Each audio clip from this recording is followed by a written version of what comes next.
मी एवढंच सांगण्याकरता आलो आहे, नवी मुंबईचे शिल्पकार गणेश नाईक साहेब आहेत. या नवी मुंबईला विकसित करण्याकरता, या नवी मुंबईचं हे स्वरूप वाचवण्याकरता सातत्याने त्यांनी संघर्ष केलाय. पुन्हा एकदा नवी मुंबईकरांनी या ठिकाणी आम्हाला मतदान करावं. आम्हाला मतदान का करावं?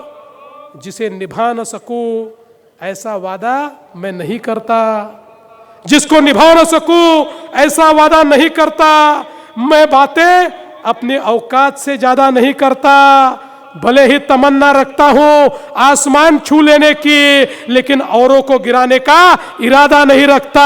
आणि म्हणून या नव्या मुंबईमध्ये पुन्हा एकदा भारतीय जनता पक्षाचं कमळ आपल्याला फुलवायचं आहे. येत्या 15 तारखेला मतदान केंद्रावर जायचं आहे. मतदान केंद्रावर गेल्यानंतर मशीनवर प्रत्येकाला 4 कमळं पाहिजे आहेत. उमेदवार पाहायचा नाही आहे, त्याचा चेहरा पाहायचा नाही आहे, काळा आहे का गोरा आहे पाहायचा नाही आहे, केस आहे का टकला आहे पाहायचा नाही आहे, केवळ 4 कमळं पाहिजे आहेत. कमळाचं बटन दाबायचं आहे. अरे 15 तारखेला कमळाची काळजी तुम्ही घ्या. 16 तारखेपासनं 5 वर्ष तुमची काळजी, या नवी मुंबईची काळजी आम्ही घेतल्याशिवाय राहणार नाही, हा विश्वास देतो.